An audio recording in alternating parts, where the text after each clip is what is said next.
In this podcast, we discuss chronic illness, injury, medical procedures, bodily functions, mental health, trauma, grief, crime scenes, violence, and dead bodies. And we cuss. A lot. If any of these things concern you, don't worry, they concern us too, but we can't opt out. Discretion is advised. Hello, welcome to the Invisibles podcast. I'm Chris. And I'm Rebel. And we talk about true crime and how it affects the disabled and chronically ill community. And we're salty about it. Very. We've got a spoonful of salt. We're going to give it to you. Force feed you the salt. You know, a spoonful of salt makes the medicine. No, that's not the song. It's sugar. It's sugar. I don't have sugar for nobody. No. I'll give you some sugar. Later on. After the podcast. So, last time we talked about the crazy life and crimes of the way too rich Doris Duke, heir to the Duke family tobacco fortune. We went over her young life, her careers, plural, and of course her involvement in the very suspicious death of Eduardo Torreo. We ended with her making friends with Dr. Harry Demopoulos, and I promise you all that it's all relevant because we need to be able to figure out how much of her final actions make sense compared to her normal way of life, or if she just had diminished capacity at her death. Rebel, what was your favorite part about the last episode? So many options. Here's the thing. I think that maybe it wasn't a favorite part, but the knowledge that she took Napoleon's war room and turned it into a sex dungeon? Shipped it to her Los Angeles home and turned it into a sex Allegedly. dungeon. I don't know. Or a powder room, or like a makeup. That would be awesome. room. Turn Napoleon's war room into a beauty room. I'm so down for that. What palette best brings out the coat of arms behind me? I need to know. So I think my favorite part was probably, oh man, there's so many names, but we get more names later on. So that can't be my favorite part. I think probably my favorite part is definitely the general idea of her estate in Hawaii, named Shangri-La. I envision it being like this big open like palazzo kind of thing with those pointed archways you see in Moorish architecture with like curtains wafting in the breeze, and her like just out being a tan, 60 something woman out on her surfboard, like out in the, I don't know. It's probably completely inaccurate, but that's how I envision it. It sounds good to me. Goals. I also really like that she sued her mom at 14, personally. Yeah. That was badass. Her poor mother's like, oh, poor lady. $4 million to her daughter's $80 million. It's insane. So we kind of left off right at the beginning of the 80s. While you and I were just at our beginnings, Doris was living it up at her Hollywood estate, Falcon's Lair. She was chilling with musicians and dancers, and she got into the spirituality of the New Age movement. And now we come to where we were before. We're coming to our beginning of our current story, this part of the story, sort of the story of how she died. So it was at this point that she met 31-year-old Shandy Hefner, who was a belly dancer and a Hare Krishna devotee. It's one of those sentences I get to say now. No shame to any, Hare Krishna devotees or belly dancers. I used to be a belly dancer. It was kind of fun for a little while. Yeah. No. I'm bracing for more stuff. You're smart. You got wise. In the first episode, you got wise. I did. I got real wise. So pretty soon, the two of them are kind of inseparable. They travel together. They have lunches. They have spa days. That kind of thing. Doris even buys Hefner a $1 million ranch house on the Big Island. Goals. Because everyone does that for their friends, Chris. If I'd known that belly dancing could have gotten me a $1 million ranch house, I'd have kept at it, to be honest. I kind of dodged out when they told me that I would have to wear a veil. That kind of got to me a little bit. No shame on veils or anything. It's just, And then my friend, who was also a belly dancer, she was learning how to belly dance on glasses, you know, where you stand on the wine goblets.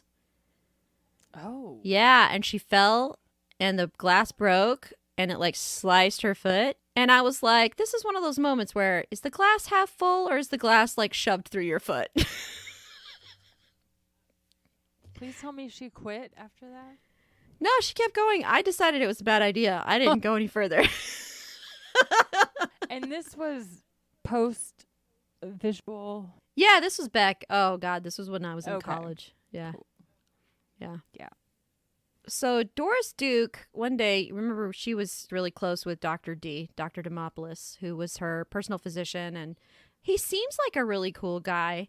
One of the things that I got as a source for a lot of this is there was a program done by the Discovery Network basically on her death. Ooh. And I think it was called The Will. And Dr. D is interviewed pretty heavily in that. And he seems like a really genuine guy. Like he actually really cared about her. So she calls him up and she says, you know, I kind of want to know what you think of Shandi. And he tells her, you know, he thinks she's a great influence on Doris. She's young, she's vibrant, she's into kind of the same stuff. And he always thought of her as like a sweet person and kind of a caretaker. But Doris doesn't tell Dr. D that she has come to suspect that Shandi is actually her daughter Arden reincarnated. See, when I think it's gonna zig, it zags. Yeah. Mm-hmm. So she really starts to like shower affection on Shandi. She starts, or Shandy, I don't know how she prefers her name to be pronounced, but to me it looks like Shandi. So she really sort of kind of almost moves into Shangri-La and sort of sets up house there. And she meets, I can't tell from the source material, I can't really tell if she meets this guy at Doris's house or if she meets him beforehand and brings him in, but she ends up having a relationship with one of Doris's bodyguards. And at first Doris is kind of like, I don't know if I like this guy. I don't know if I like him for you. But she kind of eases into it. She thinks that they make a good couple. Right. And so she kind of forgives it. So the two of them are basically living in Doris's house. She's got, you know, this relationship she's having with this bodyguard, which in a lot of ways, Doris, I think, probably would have looked down on that normally. But, you know, it's the 80s. Shit's different in the 80s. Shit was different for her in the 50s. Yeah, too. she led a pretty avant-garde sort of life. So I could see her kind of like easing into that idea of this girl that she'd come to think of as her daughter kind of shacking up with the help, so to speak. That's not classist at all. No, but you'll see. She kind of had that old way of doing things mixed in with all of her new sort of way of being. Right. So in 1987, Shandi introduces Doris to a man named Bernard Lafferty, whom she hires as her butler, despite the fact that he admits to having had a pretty bad drinking problem. She hires him because of his resume, which is actually pretty freaking cool. Lafferty was originally born in Ireland. He came to the U.S. as a teenager, and for years he managed the theater at the Sands Hotel in Atlanta. And he was then the concierge at the Bellevue Stratford Hotel in Philadelphia, where he met all sorts of famous people, because apparently it was like a hub for traveling performers and things like that. And that's actually where he met Doris's friend Elizabeth Taylor and Peggy Lee, whom he eventually ended up... The Elizabeth Taylor? The Elizabeth Taylor and the Peggy Lee. He became friends with them because he was the concierge and like the head dude at the hotel. So he would make reservations for them and that kind of thing. And by all accounts, he was kind of an obsequious sort of person, just generally in his way of being. He kind of schmoozed, as they say. He eventually became Peggy Lee's like butler / traveling attendee, I guess you could say, like her Like footman, ballet. so to speak. Yeah, and he kind of traveled with her, and he had that position for a decade, even though he was supposedly barely literate, which I'm not sure I buy, because he kept a journal and stuff, so I'm not really sure if that was just something said of him, or if he actually could read and write very well. But Doris kind of likes him. She thinks he's a chill dude. He had a kind of an accent. She saw him as being a great fit. And this is even after, get this, not joking. The first year he's employed there, she finds him in her house, buck-ass naked, asleep, bent over a chair, surrounded by a bunch of Grand Marnier bottles from her cellar, some of which were so old they had handwritten labels. Goals, motherfucker. Drink all the bottles of Grand Marnier and then pass out bent over a chair, buck-ass naked. For real. I don't know what that's like, but These sentences, they just keep getting weirder. I don't there is... I don't know what to do. Yeah. Okay. So she finds him like that. She still thinks he's a great fit. He's a great fit for her house. He's going to be her butler. Right. And, actually, the rest of the house kind of likes him too. All of the other staff, they kind of dig him. He's a neat dude. Sure. And so they like him a lot more than they like Shandi. Oh. And in 1987 or 88, depending on what sources you go to, Doris adopted Shandi. Now, at this point, Shandi's 32. But Doris adopts her. Like legally adopted her. Yeah. Makes her daughter. Because remember, she believed that Shandi was actually Arden reincarnated.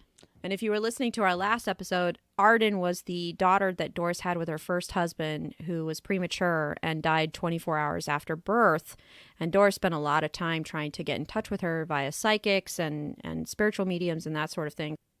Doris very much has these kind of like New Age beliefs. So she thinks that Shandi is the kind of person that her daughter would have been had she survived. But the problem is that Shandi and Lafferty don't really get along. Now, it depends on who you go to, but according to reports, Shandi was a really volatile person. And once she became part of the family officially, she starts lording it over all of the others. So this is a quote from Colin Shanley, who used to be Doris Duke's cook. He says, "The day after the adoption, she changed and became the little tyrant she really is." He actually quit being the cook at Shangri-La because of Shandi's behavior. He quit back in 1989. She, according to reports, would argue with Doris. She would throw things. The estate manager of Shangri-La hated her. And the pilot of the 737 that Doris owned actually reported her to the FFA when he quit because, quote, she was unstable. Wow. So at this time, you got to remember Dr. D was actually across the whole ass country.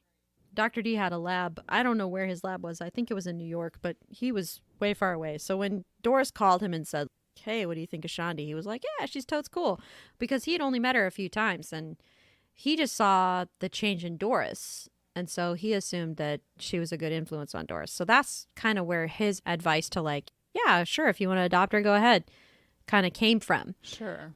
But everybody freaking hated Shandi, and Shandi tells it completely differently. And here's where we start getting into the weird medical shit, okay? She says that she and her mom were close and that she gave up her life to tend to this woman. She claims that she once found Doris in a pool of blood and had to help her up, and that at one point she leapt into the ice-cold Atlantic Ocean to rescue Doris from drowning. This is Doris Duke, who was the first white female surfer in Hawaii. She had to rescue this bitch from dying in the water.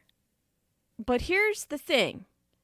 This whole incident of the Doris being found on the ground in a pool of blood, she doesn't date this incident, but I kind of feel like it lines up to another incident that I'm about to get into, and we'll talk about it in a minute. So keep this in your mind. So meanwhile, to all this chicanery going on with Shandi, drunk-ass Lafferty, he just wants to get his cocktail on and go to the club. And this Shandi chick is cramping his style. He's not all about that. He wants to get rid of her. So in 1990, Doris becomes mysteriously ill. She's dizzy, she's disoriented. She takes a fall and she passes out. Now, I think that this was the incident that Shandi was talking about. So Doris got excuse me. She didn't get Disney. No, that's a whole different can of worms. So yeah, so she got dizzy and disoriented and she fell and she passed out.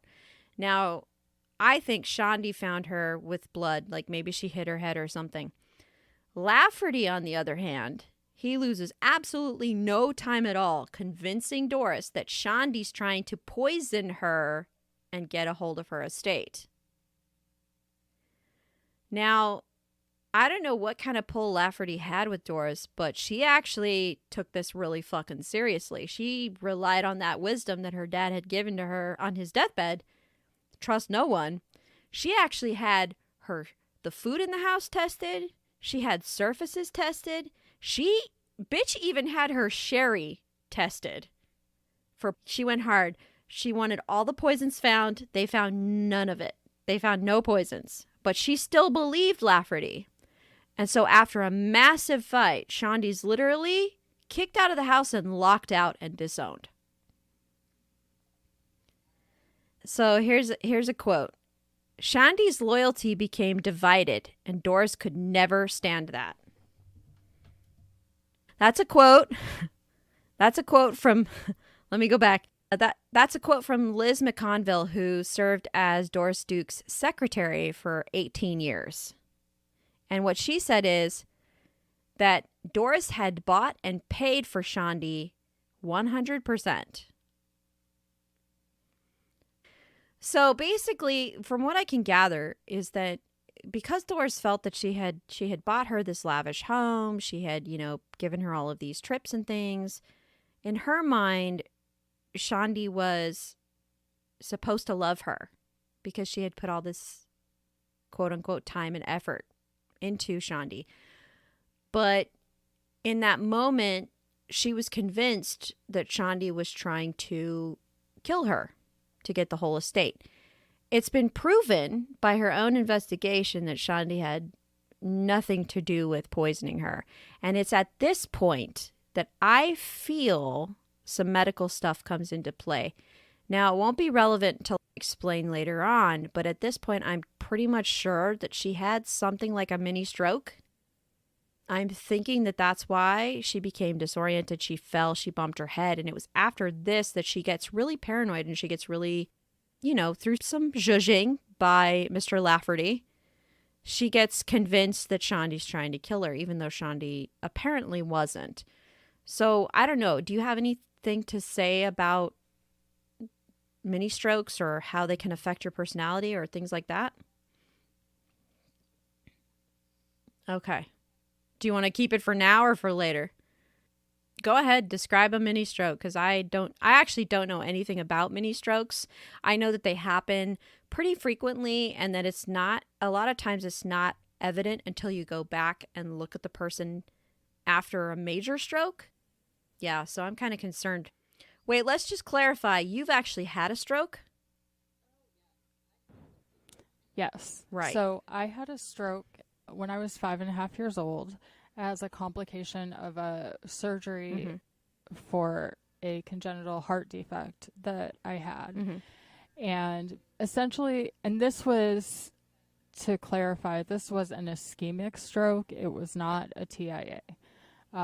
TIA, right, that's the one I'm most familiar function with. differently, and exactly. So anyway, I essentially had a heart attack on the table. Right, okay. A heart attack is a blood clot in the heart because there was a complication. And then once they fixed the thing that made the complication happen, they sent me to the recovery room. In the recovery room, I had a seizure. At that time, while I was seizing, the blood clot dislodged from where it was in my heart and went to my brain, causing the stroke, which caused brain damage that I deal with to this day. It's not fun. So yeah, that's what we're dealing with. And I talk slow as a result, among other things. Okay, that's fucked up. And I will never be okay with hearing that story of your life. So that was considered the ischemic stroke, right? So what's the TIA? So a TIA is described as a trans-ischemic attack, and that's going to be, there are both. Right. Hey, we work with it. Excellent, we work with our disabilities in this podcast. Good times. We embrace our differences and we work with them. TIA has both similarities and differences between a regular stroke. The two things that make that tracks them with this case markedly different are duration and severity of brain damage. The TIA lasts 24 hours and does not cause permanent brain damage or disability. A TIA can be a precursor to a stroke. Your likelihood of having a stroke after a that all tracks. TIA. Right, because, okay, so, spoiler, she eventually does have a massive stroke with some medical precursors, but everybody kind of passes off this incident. Right. They kind of almost chalk it up to she's old, so of course she would fall and hit her head. And for me, like, I have had elderly relatives, just some FYI on me, I grew up with elderly people. One of the first things I remember my mom teaching me to do is how to turn on my grandmother's emergency oxygen tank when the power cut out. Like, I saw both a TIA and an ischemic stroke firsthand. My grandmother had multiple small strokes, and because she was under such elaborate medical care, we sort of knew they were happening, so we had that real-time readout on it. But if you were not under medical care directly at the time, when you had one of these TIAs, it would just manifest as a fall. You'd become disoriented, you'd fall, you'd hit your head, whatever. There'd be some kind of reason why you collapsed, and then if people didn't know any better, this is back in the 80s, they wouldn't necessarily presume firsthand that that would be a stroke, especially if she seemed healthy. Exactly. And, there are other factors to consider with her specifically, like she's a drinker. She's a very heavy drinker. So she could have very well gotten drunk. Exactly, yeah. And tumbled down the stairs or something of that nature. If she was generally healthy, then no one's going to take her to the hospital or anything like that. And like you said, especially we're in the 80s, when I had my stroke, I was in an operating room under and in a hospital, and when you're elderly grandparents, same thing. There's a big difference, and you have to think about timing. Right. And if those are all risk factors for stroke, or rather symptoms of precursors for stroke, that would all make sense. And either way, she's going to end up on the ground in a pool of blood. Right. Especially if she doesn't have constant care or somebody who's tending to her, because she doesn't seem unhealthy, so there would be no reason for that. Exactly. So she has this fall. She's convinced, and I think, honestly, just from experience, that during that, like you said, that the TIAs last about 24 hours. Yes. But I would wager, and this is just me speculating, obviously, but I would wager there's a period of time after an event like that where you're a little disoriented, you're more susceptible to influence. And if she had people around her that hated Shandi and they were all telling her, oh, Shandi's trying to kill your ass, she would be more likely to hear that and accept it as fact, even if she trusted Shandi and loved Shandi, and she went to the extent of having her entire house tested for poison and nothing came back. She was told, no, there are no poisons here, but she still hated this girl. Having a TIA or any kind of serious traumatic episode like this would, I would think, naturally lead into having a kind of PTSD-like response. I don't know much about PTSD. I know a little bit about medical PTSD because I have it, and I know a little bit about the kind of PTSD we currently think of commonly as, shell shock and that kind of thing. What soldiers go through are people who've been through traumatic incidents. But how would having a serious, you're talking about, even though it's a small stroke, you're talking about a pretty big trauma for the brain. So I have some more information if you want to hear it. Yeah, please. I want to know. It is theorized that TIA patients that exhibit PTSD symptoms are in fear of having an ischemic stroke, which we commonly know of as a normal stroke. That's if they're diagnosed and they know that they had a TIA.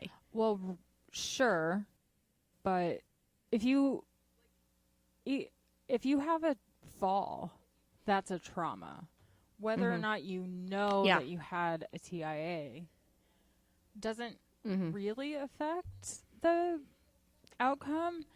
Like, I see what you're easier saying. to track, obviously, if you have a fall and go to the hospital and are told that you had a TIA. But I, just based on my own knowledge of my own PTSD, would think that if you had a fall where you fell and there was blood involved, that could be enough of a trauma. Right. So that kind of makes sense of her paranoia in a way. Like one of the symptoms of PTSD is paranoia or severe fear of outcomes. Yeah, so in a case where you've been diagnosed with a TIA, you're more likely to be worried about having an ischemic stroke. Right. But, and this could play into some things later, so I can touch back on it. What was I going to say? Oh, so any sort of psychological stress is going to increase your risk of stroke, along with the, quote, normal risk factors. And in the 90s, so PTSD was officially recognized by the DSM-1 in 1980. So by the 90s, new treatments were becoming available, notably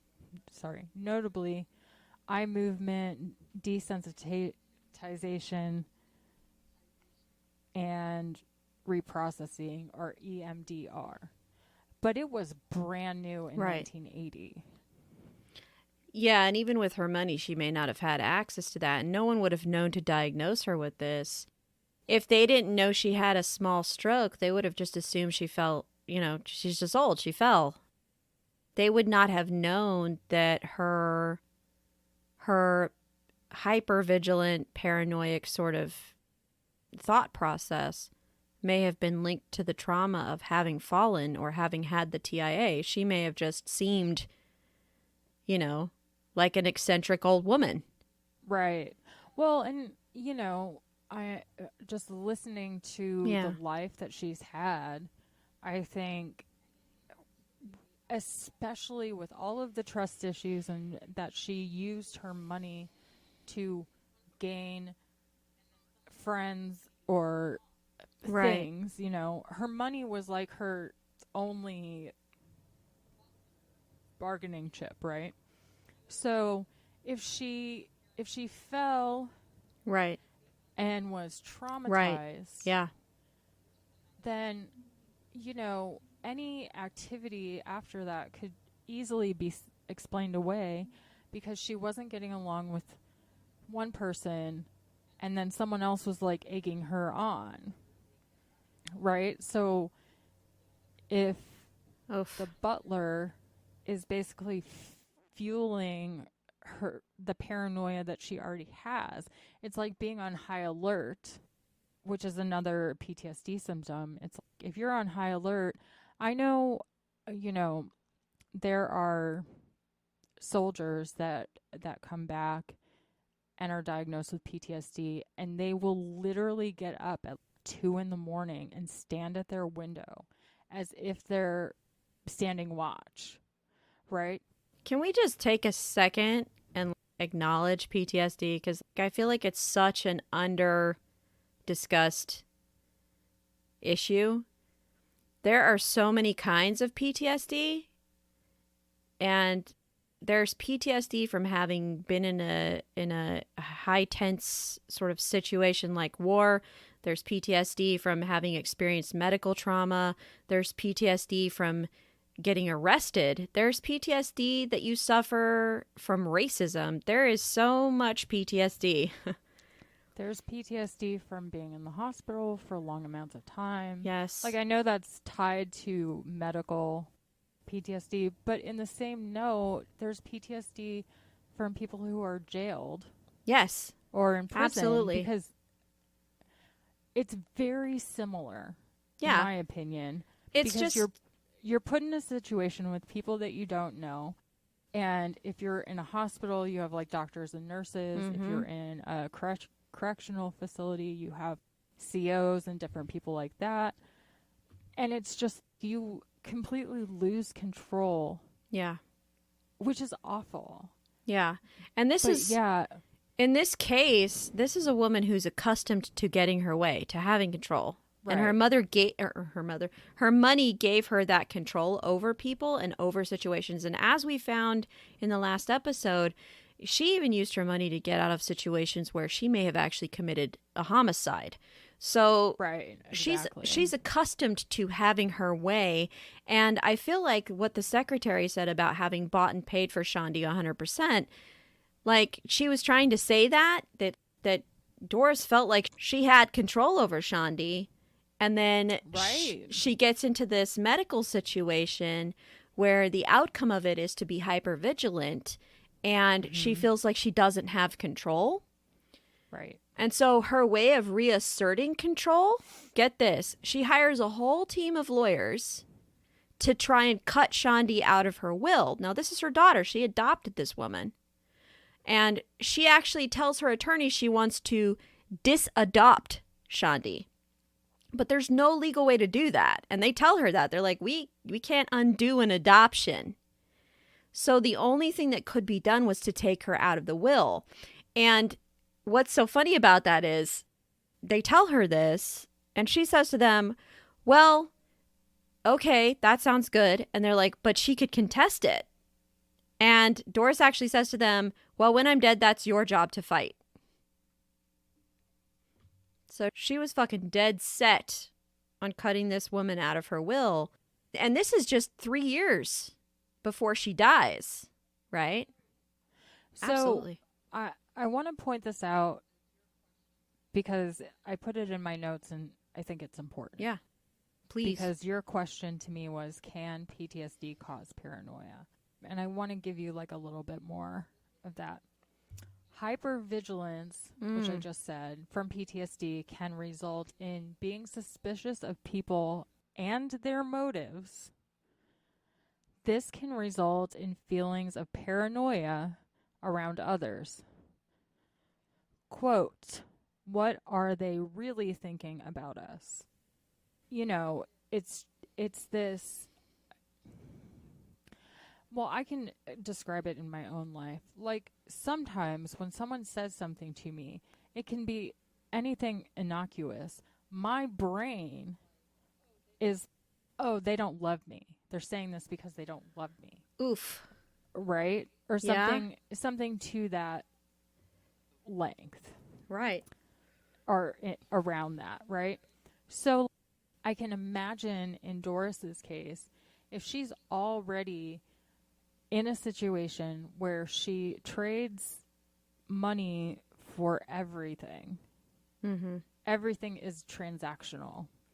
Yes. that she already has that level of distrust. Yeah, and trust no one. Her dad said that as he was dying. Exactly.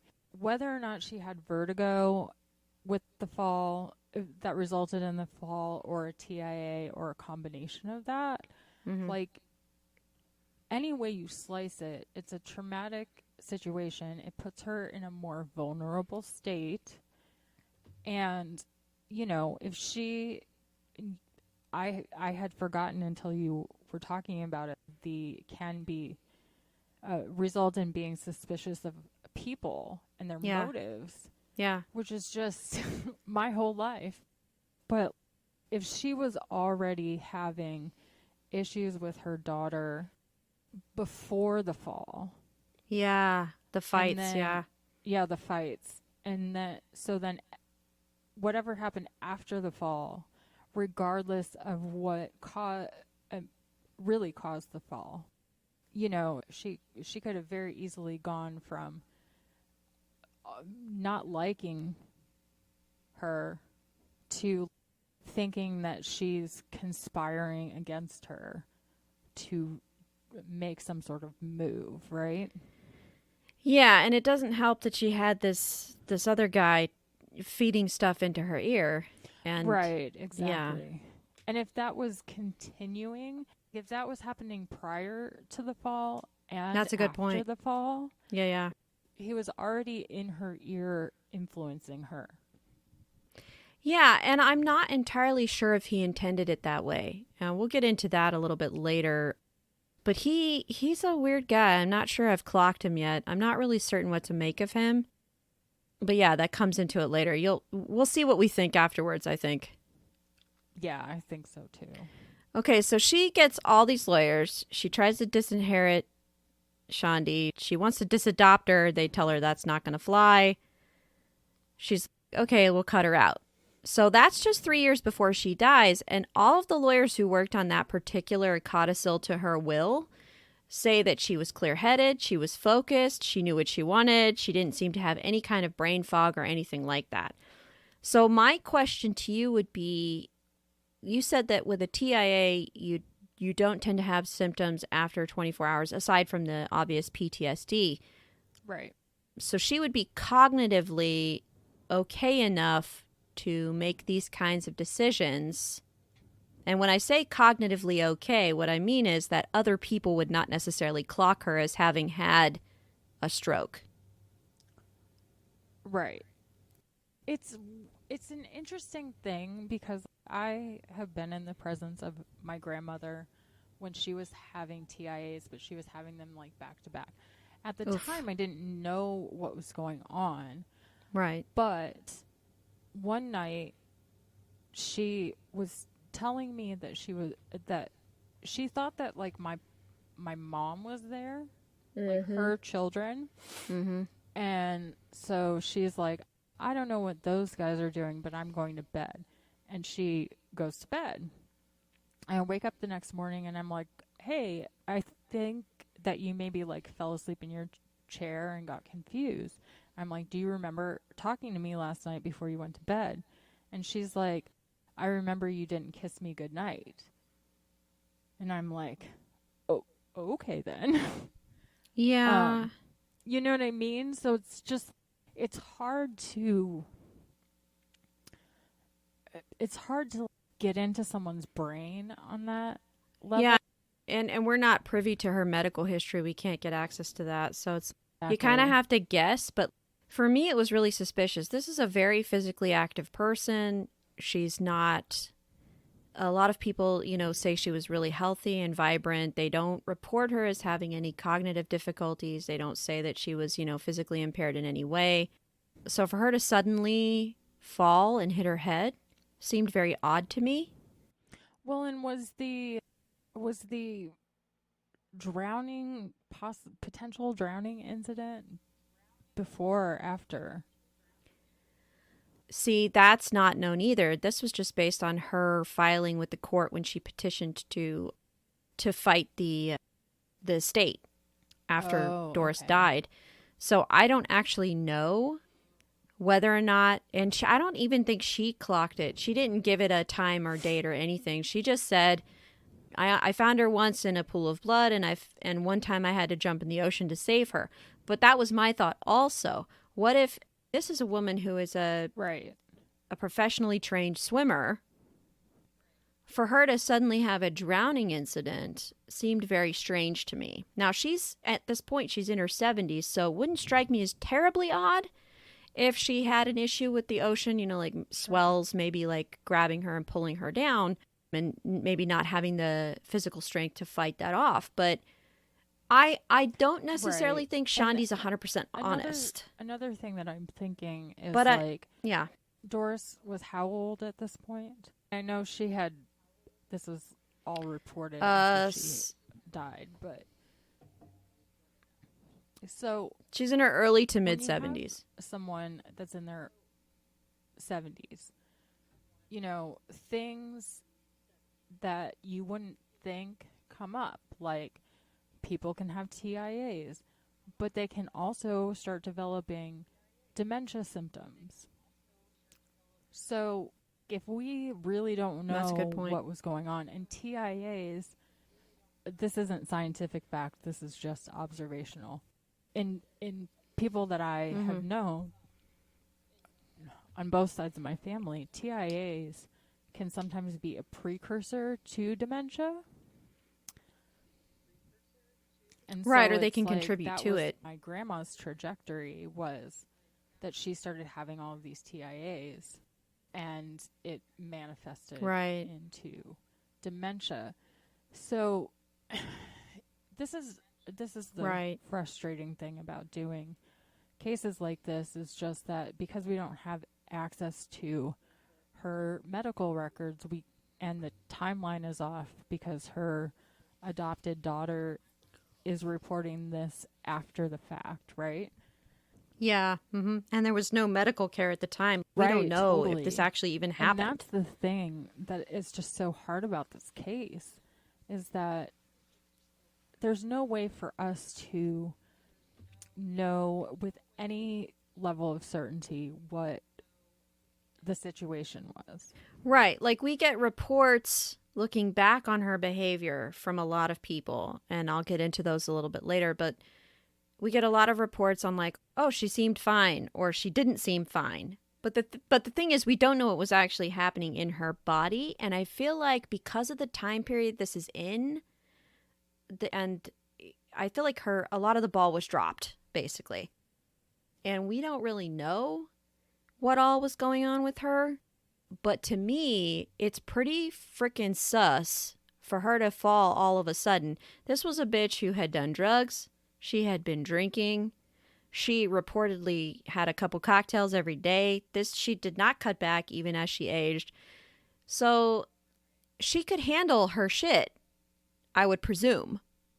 So for her to suddenly fall at a time when nobody expected her to fall and be found in according to Shandi, a pool of blood, and it be worrying enough for her to think that someone had poisoned her, that seems like a pretty significant event. And even if the drowning thing didn't happen, this one event was critical in her life. After this point, she completely closes up house. She becomes a recluse, to the point where basically her only friend is this Lafferty guy who has his own motives. Yeah, I mean, she's built, not by her own fault, maybe a little, but she's built her entire life around buying and selling people and things, right? Yeah, so, and it's kind of sad. When she's upset with someone, allegedly, Oh no. She writes them out of her will. That was a practice of her. We'll get into that. I was talking about the running someone over with a car. Oh, and the whole killing them with your car. Yeah. Mm-hmm. And just yeah. She did that. It's just, this is bad shit. I can't even. It's bad shit, crazy. But yeah, unless we knew more exacting things about her actual medical history, it's tough to speculate. Right. It just seemed like a pretty suspicious incident to me, so that's why I wanted to raise it with you and see if it maybe had any tie-ins with stroke, because to me it kind of read like a mini stroke. Yeah, totally. Especially knowing what happens later on. Mini Strokes to me sounds like a Kids Bop cover band of the Strokes. Yes. We brought it back around. We came back around. Oh my god. Mini Strokes. Mini Strokes. She People are gonna maybe hate us. had some. Maybe not. Perhaps she just had vertigo and fell down the stairs. Yeah, but the fact that she thought her own daughter poisoned her is a little sus. Yeah, like, I what mean, made her think that? Either the chick was acting kind of however, whack, or that guy was talking some shit. I really feel like she could have. This is just a theory, guys. Don't come after me. I don't need letters. Go after her.